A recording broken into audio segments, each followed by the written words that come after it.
Hi! Kamusta kamo tanan? Ang ngalan ko si Adrian. Ang pahamot nga gusto ko istorya sa inyo subong tawag Aqua di Gio by Giorgio Armani.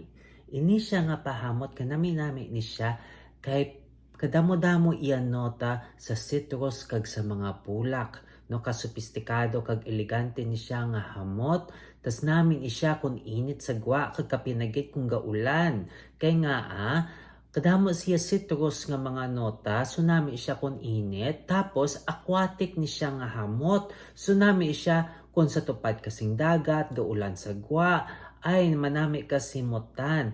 No, ang angay nga temperatura para ni sa iya is between 70 degrees Fahrenheit to 90 degrees Fahrenheit. Kung diri ka sa Amerika o kung sa Pinas ka, is between 21 degrees Celsius to 32 degrees Celsius. So ano ang mga nota diri sa pahamot nga ini?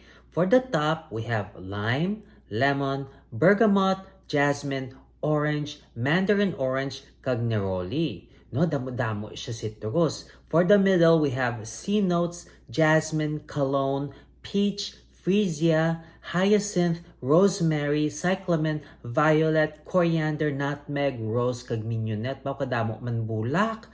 Now, for the base, we have white musk, cedar, oat moss, patchouli, kag amber. So, may pagkatamis man siya kay may amber. So, namin siya nga pahamot kag delicate kaayo, isa ka spray duha na siya ka oras. So kung ako si imo mga 6 hasta 8 ka spray para masimutan ka, nami na siya. Kag imaginon mo nga ara ka sa isa ka isla nga surround ka ng tupad mo puro mga bulak kag mga tanom sang amo na nga isla nga sa tunga sing Mediterranean. Amo na siya nga klase nga hamot ang maggagwa sa ining nga pahamot nga botelya. Kung na-enjoy nyo ang akon nga presentation, like and subscribe.